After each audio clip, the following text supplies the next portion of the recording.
அன்பான தேவ ஜனங்களே, இயேசு கிறிஸ்துவின் நாமத்தினால இந்த புனித வெள்ளி நாளில் உங்களுக்கு நாங்கள் வாழ்த்துதலை தெரிவிக்கிறோம். குட் ஃப்ரைடே கர்த்தர் நமக்கு செய்த எவ்வளோ நன்மைகளை நம்ம நினைத்து பார்க்கிறதான ஒரு தருணமாக இருக்குது. இதனுடைய ஆரம்பமே பாருங்கள், குட் ஃப்ரைடேன்னு சொல்லுது.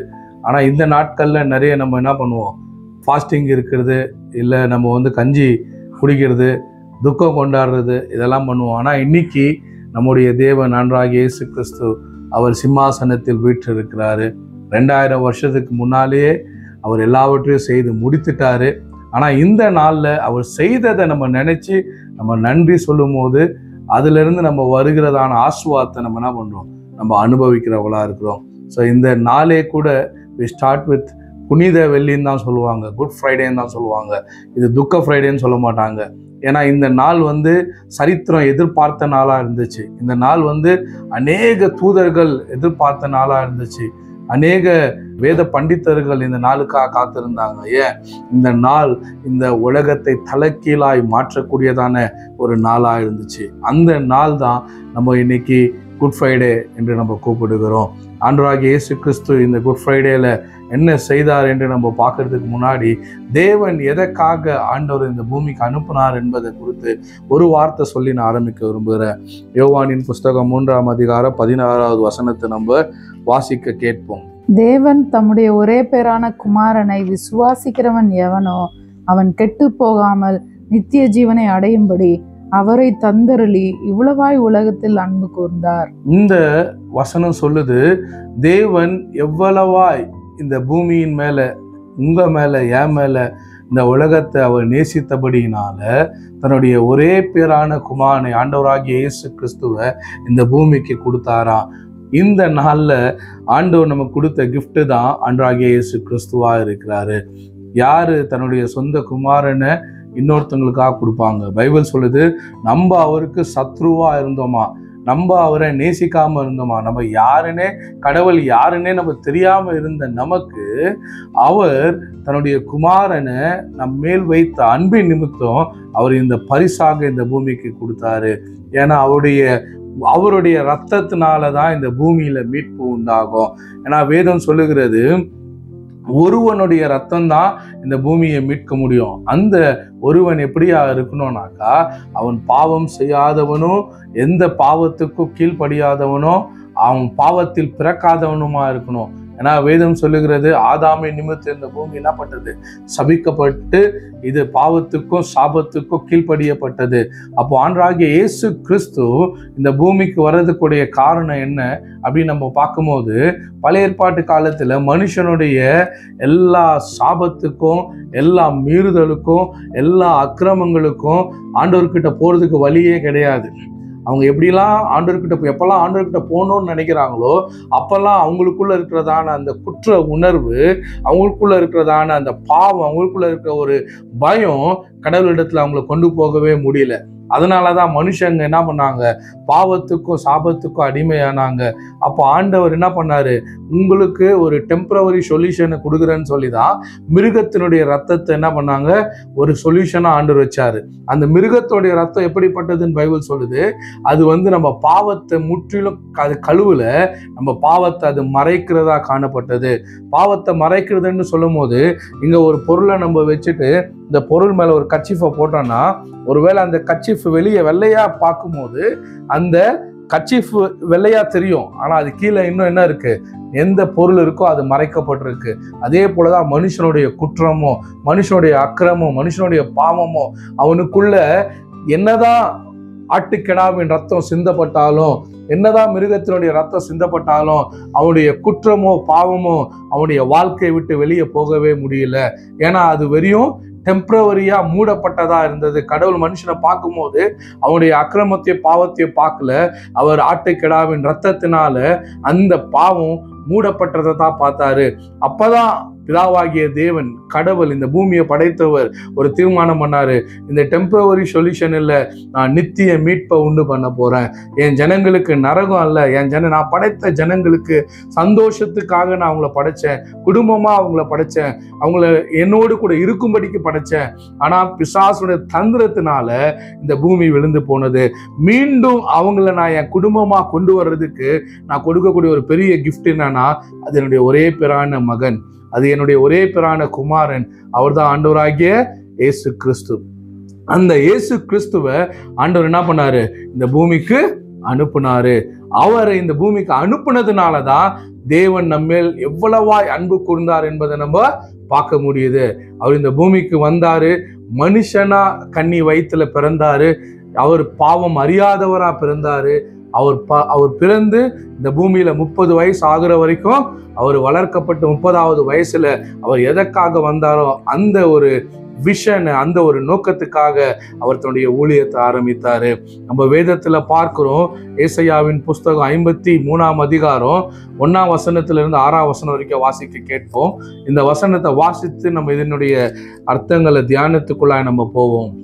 எங்கள் மூலமாய் கேள்விப்பட்டதை விசுவாசித்தவன் யார்? எங்கள் மூலமாய் கேள்விப்பட்டதை விசுவாசித்தவன் யார்? கர்த்தருடைய புயம் யாருக்கு வெளிப்பட்டது? கர்த்தருடைய வல்லமை, கர்த்தருடைய பவர், கர்த்தருடைய புயம் யாருக்கு வெளிப்பட்டது? இளங்கிளையை போலவும் வறண்ட நிலத்திலிருந்து துளிர்க்கிற வேரை போலவும் அவனுக்கு முன்பாக எழும்புகிறார்.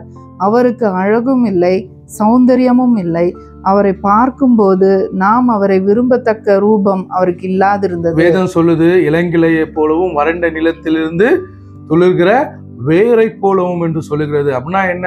பூமி முழுவதுமே வறண்டதா இருந்தது. பூமி முழுவதுமே பாவத்தினால, சாபத்தினால நம்பிக்கை அற்றதா இருந்தது. பிசாசு நினைச்சான், இனிமே இந்த பூமியை சரி பண்ண யாராலையும் முடியாது. ஏன்னா ஆதாம்னால இந்த பூமி சபிக்கப்பட்டது, பாவத்துக்கு உட்படுத்தப்பட்டது, எந்த ஒரு செழிப்புக்குரிய அறிகுறியுமே இல்லை. ஆனா அந்த இடத்துல தன்னுடைய வித்தாகிய ஒரே பேரான குமாரனை இந்த பூமியில ஆண்டவர் விதைக்கும்படி அமைச்சாரு. அந்த விதை தான் இந்த வறண்ட நிலத்துல, பாவத்துல, சாபத்துல, அக்கிரமத்துல, வியாதியில, துர்க்குணத்துல இருந்த மனுஷனுக்கு நடுவுல அவர் வந்து மனுஷனா வாழ்ந்தாரு. ஏன்னா வேதம் சொல்லுது, கலாத்தியர் புஸ்தகத்துல 2ஆம் அதிகாரத்தை சொல்லுது, அவர் தேவனுக்கு சமமானதை கொள்ளையாடின பொருளாக எண்ணாமல் தன்னைத்தானே வெறுமையாக்கி, அவர் சிலுவை பரியந்தம் தன்னை தாழ்த்தினார் என்று வேதம் சொல்லுகிறது.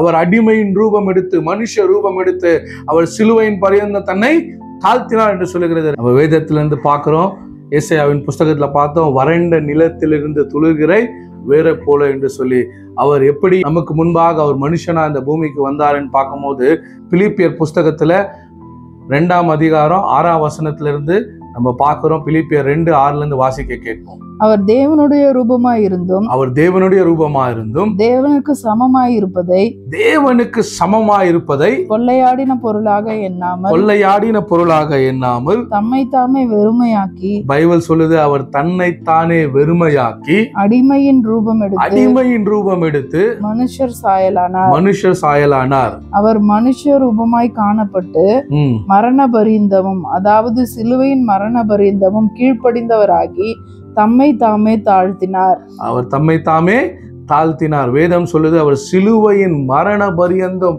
தன்னை தானே தாழ்த்தினார். எதற்காக? அவருடைய நோக்கம் ஒன்னே ஒண்ணுதான். எபிரேயர் புஸ்தகத்தில் சொல்லப்படுது, தமக்கு முன்பாக வைக்கப்பட்டிருக்கிற இலக்கு, தமக்கு முன்பாக வைக்கப்பட்டிருக்கிறதான சந்தோஷத்தின் பொருட்டு அவர் அவமானத்தை எண்ணாமல், அவர் சிலுவையை எண்ணாமல் அதை என்ன பண்ணாரு? அதை அவர் ஏற்றுக்கொண்டார் என்று வேதம் சொல்லுகிறது. அப்போ இன்னைக்கு பிதாவாகிய தேவன் தன்னுடைய குமாரனாகிய இயேசு இந்த பூமிக்கு அனுப்பும் போது அவருக்குள்ள இருந்த நோக்கம் ஒன்னே ஒண்ணுதான். ஒண்ணு, பிதாவுக்கு கீழ்ப்படியணும். 2வது, உங்களையும் என்னையும் மீண்டும் பிதாவோடு சேர்க்க வேண்டும், மீண்டும் கடவுளோடு சேர்க்க வேண்டும். கடவுள்கிட்ட எப்படி மனுஷன் போவது என்று சொல்லி தெரியாம அவன் மிருக ரத்தத்தையோ அவன் எந்தெந்த வழியையோ அவன் என்ன பண்ணான்? தேடினான். ஏன்னா அந்த நாட்கள்ல நம்ம பார்க்கும்போது, ஆதாமுடைய காலத்துல பார்க்கும்போது, ஆதாமும் தேவனும் அனுதினம் என்ன பண்ணாங்க? ஒவ்வொரு நாளும் they had a fellowship. ஆண்டவர் சாயங்கால வேளையில வருவாரு. குளிர்ச்சியான நேரத்துல வரும்போது ஆதாமே ஏவாளே என்று சொல்லும் போது என்ன பண்ணுவாங்க? அந்த இடத்துல தேவன் வந்து அவங்களோடு கூட உலாவினாரு, பேசினாரு, வாசம் பண்ணாரு. they lived as a family. அவங்க குடும்பமா தேவனும் மனுஷனும் வாழ்ந்தாங்க. அந்த ஒரு நெருக்கத்தை, அந்த ஒரு ஃபெலோஷிப்பை, அந்த ஒரு உறவை பிசாசு துண்டிக்கும்படி செய்தான். ஆனா ஆண்டவராகிய இயேசு கிறிஸ்து மீண்டும் அந்த உறவை புதுப்பிக்கும்படியாக அவர் என்ன பண்ணாரு? தன்னுடைய ஜீவனை பலியா இந்த பூமிக்கு கொண்டு வந்தாரு. ஆட்டுக்கிடாவின் ரத்தம் அல்ல, இயேசு கிறிஸ்துவின் ரத்தம் நம்மை நம்முடைய பாவத்திலிருந்து, சாபத்திலிருந்து, இந்த பூமியினுடைய அடிமைத்தனத்திலிருந்து நம்மளை விடுவித்து பிதாவுக்கு ஒப்புரவாக்குகிறதா இருக்கிறது. அதுக்கு அவர் மாத்திரம்தான் வர முடியும். கடவுள் தான் மனுஷனா வர முடியும். ஏன்னா மனுஷன் யாருமே நீதிமான் கிடையாது. ஒரு மனுஷனை மீட்கணும்னா இன்னொரு மனுஷன் நீதிமானா இருக்கணும். ஒரு நீதிமானுடைய ரத்தம் தான், குற்றம் இல்லாத ஒரு மனுஷனுடைய ரத்தம் மாத்திரமே குற்றம் உள்ளவனை விடுவிக்க முடியும். அப்படிப்பட்ட குற்றமில்லாத மனுஷன் இந்த உலகத்துல ஒருவனுமே இல்லை. அதுக்காக தான் தேவன் மனுஷனா இறங்கி வந்தார். எப்படி வந்தாரு? நம்ம இங்க பிலிப்பியர்ல பார்க்கிறோம், அவர் மரண பரியந்தம் தன்னை தாழ்த்தினாராம். எல்லா அவமானத்தையும் அவர் ஏற்றுக்கொண்டாராம். எப்படிப்பட்ட அவமானங்களை அவர் ஏற்றுக்கொண்டாரு? மீண்டுமாய் ஏசாயாவின் புஸ்தகம் நம்ம 53ஆம் அதிகாரத்துக்கு போய் பார்க்கும்போது 2ஆம் வசனத்திலிருந்து தொடர்ந்து வாசிக்க கேட்போம், 6ஆம் வசனம் வரைக்கும். இளங்கிளை போலவும் வறண்ட நிலத்திலிருந்து துளிர்க்கிற வேரை போலவும் அவனுக்கு முன்பாக எழும்புகிறார். அவருக்கு அழகும் இல்லை, சௌந்தரியமும் இல்லை. அவரை பார்க்கும்போது நாம் அவரை விரும்பத்தக்க ரூபம் அவருக்கு இல்லாதிருந்தது. அவர் அசட்டை பண்ணப்பட்டவரும், மனுஷரால் புறக்கணிக்கப்பட்டவரும், துக்கம் நிறைந்தவரும், பாடு அனுபவித்தவருமாயிருந்தார். அவரை விட்டு நம்முடைய முகங்களை மறைத்து கொண்டோம். அவர் அசட்டை பண்ணப்பட்டிருந்தார், அவரை எண்ணாமற் போனோம். மெய்யாகவே அவர் நம்முடைய பாடுகளை ஏற்றுக்கொண்டு நம்முடைய துக்கங்களை சுமந்தார். நாமோ அவர் தேவனால் அடிபட்டு வாதிக்கப்பட்டு சிறுமைப்பட்டவர் என்று எண்ணினோம். நம்முடைய மீறுதல்கள் நிமித்தம் அவர் காயப்பட்டு நம்முடைய அக்கிரமங்களின் நிமித்தம் அவர் நொறுக்கப்பட்டார். நமக்கு சமாதானத்தை உண்டு பண்ணும் ஆக்கினை அவர் மேல் வந்தது. அவருடைய தழும்புகளால் குணமாகிறோம். ஹல்லேலூயா. இந்த 53ஆம் அதிகாரத்துல நம்ம பார்க்கும்போது இதுல எவ்வளோ ஒரு ட்ரெஷர் இருக்கு பாருங்க. ஏசையா இயேசு கிறிஸ்து வருகிறதுக்கு முன்பதாகவே, அநேக வருஷங்களுக்கு முன்பதாகவே தீர்க்கதரிசனமா எழுதியிருக்கிறாரு. இப்படிப்பட்டவர் ஒருத்தர் வரப்போறாரு. அவருடைய ரத்தம் நம்முடைய பாவங்களை, நம்முடைய அக்கிரமங்களை, நம்முடைய எல்லா மீறுதல்களை மன்னிக்க அது பலியா இந்த பூமியில சிந்தப்பட போகுதுன்னு சொல்லி தீர்க்கதரிசியாகிய ஏசையா என்ன பண்றாரு? ஏசையாவின் புஸ்தகத்துல அவர் எழுதுறாரு. 52ஆம் அதிகாரத்துல 14ஆம் வசனத்துல ஒரு வசனத்தை வாசிக்க கேட்போம். மனுஷனை பார்க்கிலும் அவர் சிலுவையில அவர் மரிக்கும் போது அவர் எப்படி காணப்பட்டாரா? மனுஷனை பார்க்கிலும் அவருடைய ரூபமும், மனுபுத்திரனை பார்க்கிலும் அவருடைய ரூபமும் எவ்வளவு அந்த கேடு அடைந்தபடியினால் அவரை கண்ட அநேகர் பிரமிப்படைந்தார்கள். அனைவரும் பிரமிப்படைந்தார்கள். இயேசு சாதாரணமான ஒரு மரணத்தை சந்திக்கலங்க.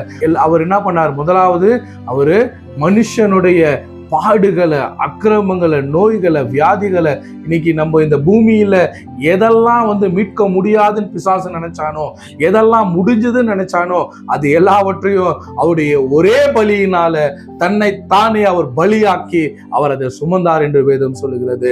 அவர் சிலுவையில் நடுவில் அதை எடுத்து ஆணி எடுத்தார் என்று கொலேசிய புத்தகத்தை பார்க்கிறோம். நமக்கு எதிரடையாகவும், நமக்கு கட்டளையாகவும், நமக்கு விரோதமாக இருந்த எல்லாவற்றையும் கையெழுத்தை குலைத்து அதை அவர் நமக்கு விரோதமாக இல்லாதபடிக்கு என்ன பண்ணாரு? சிலுவையின் மேல அவரு ஆணி அடித்தார். இன்னைக்கு இந்த குட் ஃப்ரைடேல நம்ம பார்த்து சந்தோஷப்படுற விஷயம் என்னன்னா, எனக்கு விரோதமா போடப்பட்டதான எல்லா சட்டங்களும், எனக்கு விரோதமாய் போடப்பட்டதான எல்லா கம்ப்ளைண்ட்ஸும், எனக்கு விரோதமா போடப்பட்டதான எல்லா பாண்டும் இயேசுவின் ரத்தம், இயேசுவின் ஜீவன், இயேசுவின் அவருடைய சரீரத்தின் பாடுகள் எல்லாவற்றையும் குலைத்து போட்டது என்று வேதம் சொல்லுதுங்க. இதுதான் நமக்கு இருக்கிற இந்த நற்செய்தி. இந்த நாள்ல இன்னைக்கு நீங்க பிசாசையோ, சாபத்தையோ, பாவத்தையோ, தரித்திரத்தையோ, வியாதியோ பார்த்து பயப்பட தேவையில்லை. ஏன்னா அது எல்லாவற்றையும் அவர் சிலுவையில சுமந்தாரு. ஏசாயா சொல்றாரு, அவர் அதை சுமக்கும் போது அவர் பார்க்கிறதுக்கு மனுஷ ரூபமா காணப்படலங்க, அந்த கேடுள்ளதா இருந்தது என்று வேதம் சொல்லுகிறது. இன்னைக்கு பாருங்க, நம்முடைய சரீரத்துக்கு வரதான பிரச்சனையை கூட நம்மளால என்ன பண்ண முடியும்? அது ஹீல் ஆயிடும். ஆனா ஒரு மனுஷன் போகிறதான நம்முடைய ஆத்தும சம்பந்தமான ஒரு டிப்ரெஷனு, ஒரு தோல்வி, ஒரு மனுஷன் கடந்து போற ஒரு மென்டல் ஸ்ட்ரெஸ், மென்டலா அவங்க போற அவமானங்களை எந்த மருந்தாலும் சுகம் பண்ண முடியாது. ஆனா இயேசு அதை உங்களுக்காக சுமந்தாரு. அவர் உங்களுக்காக அவமானமாக்கப்பட்டாரு.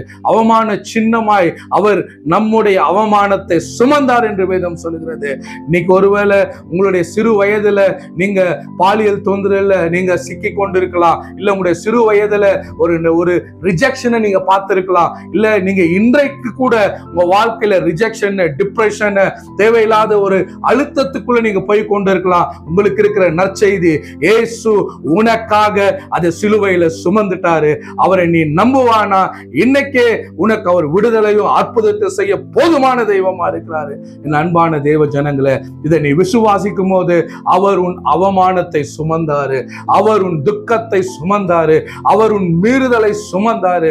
இதுதான் இன்னைக்கு இருக்கிற நற்செய்தியா இருக்கு. இது அவர் இன்னைக்கு சுமக்கல, 2000 வருஷத்துக்கு முன்பதாகவே அவர் சிலுவையில சுமந்துட்டாரு. அவர் சுமந்து யோவானின் புஸ்தகத்துல நம்ம பார்க்கிறோம், 19வது அதிகாரம் 30வது வசனம் எடுத்து வாசிக்க கேட்போம். இயேசு காடியை வாங்கின பின்பு முடிந்தது என்று சொல்லி தலையை சாய்த்து ஆவியை ஒப்பு கொடுத்தாரு. அவர் சொன்னாரு, சிலுவையில மரிக்கிறதுக்கு முன்பாக, ஆவியை ஒப்பு கொடுக்கிறதுக்கு முன்பாக சொன்னாரு, இனி இந்த ஜெயராஜ், இனி இந்த பூமியில இருக்கிற எந்த மனுஷனும் இனி அவன் நரகத்துக்கு போவது கிடையாது. அவன் நரகத்துக்கு போக தேவையில்லை, அவமானத்தை சுமக்க தேவையில்லை, வியாதியை சுமக்க தேவையில்லை, பாவத்தை சுமக்க தேவையில்லை. நான் இவர்களை என் பிதாவோடு ஒப்புரவாக்கும்படிக்கு இவர்களுக்காக நான் எல்லாவற்றையும் இந்த சிலுவையில முடித்தேன் என்று சொல்லி தன்னுடைய ஜீவனை விட்டாரு. இதுதான் நமக்கு இருக்கிறதான நற்செய்தி. இன்னைக்கு அவருடைய தழும்புகளாலே நாம் குணமாகிறோம். பேஷன் ஆஃப் த கிரைஸ்ட் நீங்க பார்த்திருந்தீங்கன்னா, ஒருவேளை பார்க்காம இருந்தீங்கன்னா நீங்க போய் அதை நீங்க ஆன்லைன்ல பாருங்க. பேஷன் ஆஃப் த கிரைஸ்ட் மனுஷனுடைய ஒரு முயற்சி தான், மனுஷனுடைய ஒரு கற்பனை தான். அந்த கற்பனையில அந்த ஒரு மனுஷனை எப்படியா, இயேசு என்றதான ஒரு நபரை எப்படியா பாடுகளுக்குள்ளாக அவரை கொண்டு போறாங்கன்னு பாருங்க. வேதம் சொல்லுது, அவர் கெத்செமேன் தோட்டத்துல ஜபித்த போது அவருக்கு உண்டானதான அந்த பிரஷர்னால அவருடைய வேர்வை ரத்தமா வெளியே வந்துச்சான். அப்போ அவர் என்ன பண்ணாரு, அப்படி கெத்செமேன் தோட்டத்துல அவர் என்ன பண்ணாரு, போராடினாரு. அவர் யாரோட போராடினாரு? அவருடைய சுய சித்தத்தோட போராடினாரு. என்ன அவருடைய சுய சித்தம்? அவர் சொல்றாரு, பிதாவே உமக்கு சித்தமானால் இந்த பாத்திரம் நீங்க கூடுமானால் என்னை விட்டு நீங்கட்டும். 3 முறை ஜெபம் பண்ணாராம். நிறைய பேர் சொல்லுவாங்க பாருங்க, இயேசுக்கே தாங்க முடியல பிரச்சனை. அவருக்கு தாங்க முடியாத பிரச்சனை ஒண்ணும் இல்லைங்க. அவருக்கு சிலுவையில அவரை அவமானப்படுத்துறதை குறித்து அவர் துக்கப்படல. இல்ல அவருடைய முதுகுல அடிக்க போறதான அந்த அடியை அவர் நினைச்சு துக்கப்படல. இல்ல ஒருவேளை அவருடைய கண்ணை கட்டிட்டு அவரை அடிச்சு, உன்னை யார் அடிச்சது, உன்னை யார் துப்புன்னு சொல்லுன்னு சொல்லி அவர் அவமானப்படுத்த போறதை நினைச்சு அவர் கவலைப்படல. அவர் கவலைப்பட்டதெல்லாம் ஒன்னே ஒண்ணுதான். அவர் வேதம் சொல்லுகிறது, அவர் பிதாவோடு கூட, பிதாவுக்கு அவரு செல்லமான பிள்ளை, பிதாவோடு கூட அவரு ஒன்றாய் இருந்தார் என்று சொல்லி ஒரு விஷயம் இந்த மரணத்தினால நடக்கும். என்ன? அவர் பாவமே அறியாதவர், அவர் பாவமே செய்யாதவர். ஆனா உனக்காக எனக்காக இந்த பாவத்தை சுமந்தாரு. பாவம் அவர் மேல் சுமத்தப்பட்டது. அதன் நிமித்தம் அவர் என்ன பண்ண வேண்டியதா இருந்தது? பிதாவின் சமூகத்தை விட்டு பிரிய வேண்டியதா இருந்தது. வேதம் சொல்லுது, பிதாவானவர் தன் முகத்தை மறைத்து கொண்டாரா. அவர் சிலுவையில எல்லாவற்றையும் சுமக்கும் பொழுது அவர் தன் முகத்தை மறைத்து கொண்டாரா. ஏன்னாக்கா அவர் மேல இந்த உலகத்தின் பாவம் வந்தது, இந்த உலகத்தின் சாபம் வந்தது. அந்த தருணத்தை தான் அவர் நினைச்சு சொன்னாரு, பிதாவே உங்களுடைய சமூகத்தை விட்டு நான் போக விரும்பல, உம்மை விட்டு பிரிந்து ஒரு செகண்ட் கூட என்னால இருக்க முடியாது. அந்த ஒரு ரீசனுக்காக தான் அவர் சொன்னாரு, இந்த பாத்திரம் என்னை விட்டு நீங்க கூடுமானால் நீங்கட்டும், ஆனாலும் என்னுடைய சித்தத்தின்படி அல்ல, உம்முடைய சித்தத்தின்படியே நீங்குவதாக. அவர் அந்த குட் ஃப்ரைடேல அவர் அந்த நாள் பிதாவை விட்டு பிரிய எடுத்த தீர்மானத்தின் நிமித்தம் இன்னைக்கு நீங்களும் நானும் பிதாவோடு சேர்க்கப்பட்டு இருக்கிறோம். அவர் அன்னைக்கு பிரிந்ததின் நிமித்தம் அந்த தருணத்துல அந்த பாவத்தையும் சாபத்தையும் அவர் சுமந்தது நிமித்தம் இன்னைக்கு நான் பாவத்திலிருந்து, சாபத்திலிருந்து, தரித்திரத்திலிருந்து விடுதலை ஆக்கப்பட்டு பிதாவுக்கு புத்திரனாய் நிற்கும்படியான ஸ்லாக்கியத்தை ஆண்டு கொடுத்திருக்கிறாரு. இன்னொன்னு, அவருடைய தழும்புகளை நீங்க பார்க்கும்போது தைரியமா சொல்லலாம், வியாதி எனக்குரியதல்ல. ஏன்னா அவர் சிலுவையில செய்து முடித்துட்டாரு. 1 பேதுருல ஒரு வசனத்தை வாசி, நான் உங்களுக்காக ஜெபிக்க விரும்புறேன். எடுத்து வாசிங்க. 1 பேதுரு புஸ்தகம் 2:24. நாம் பாவங்களுக்கு செத்து நீதிக்கு பிழைத்திருக்கும்படிக்கு அவர் தாமே தமது சரீரத்திலே நம்முடைய பாவங்களை சிலுவையின் மேல் சுமந்தார். அவர் நம்முடைய பாவங்களை சிலுவையில சுமந்துட்டாருங்க. அவருடைய தழும்புகளால் குணமானீர்கள். நீங்க குணமாக போறீங்கன்னு பைபிள் சொல்ல குணமானீர்கள் என்று வேதம் சொல்லுகிறது. இன்னைக்கு உங்களுடைய மென்டல் ஸ்டேட்டஸ், உங்களுடைய மன ரீதியான வியாதி எதுவா இருந்தாலும் சரி, உங்க சரீர பிரகாரமான வியாதி எதுவா இருந்தாலும் சரி, உங்க பிரச்சனை எதுவா இருந்தாலும் சரி, உங்களுக்கு ஒரு நற்செய்தி, இயேசு சகலவற்றையும் சிலுவையில செய்து முடித்துட்டாரு. இந்த சிலுவை கெட்டு போகிறவர்களுக்கு பைத்தியமா இருக்கிறது. இதை கேட்டுக்கொண்டு இருக்கிற நீங்க விசுவாசிப்பீங்கன்னா இதுதான் உங்களுக்கு தேவ பலனா இருக்கிறது. உங்க பிரச்சனையை விடுவிக்கிறதான, அற்புதம் செய்கிறதான ஒரு வல்லமையா இருக்கிறது. அதனால இந்த இயேசுவின் நாமத்துல நான் உங்களை பார்த்து சொல்றேன், இந்த குட் ஃப்ரைடேல கைகளை உயர்த்தி ஆண்டவருக்கு நன்றி சொல்லுங்க. உங்களுடைய தழும்புகளாலே நான் சுகமாக்கப்பட்டிருக்கிறேன் ஆண்டவரே. உங்களுடைய தழும்புகளாலே நான் மீட்கப்பட்டிருக்கிறேன் ஆண்டவரே. இரத்தத்தினாலே நான் கழுவப்பட்டிருக்கிறேன் ஆண்டவரே. எனக்காக நீங்க செய்த எல்லா நன்மைகளை நினைத்து நான் உங்களை கொண்டாடுகிறேன் ஆண்டவர் என்று சொல்லி நீங்க இந்த வெற்றியின் நாளை கொண்டாடுங்க. இந்த குட் ஃப்ரைடே நீங்க செலிப்ரேட் பண்ணுங்க. கர்த்தர் உங்களை ஆஸ்வதிப்பாராக. Happy good Friday. God bless you all.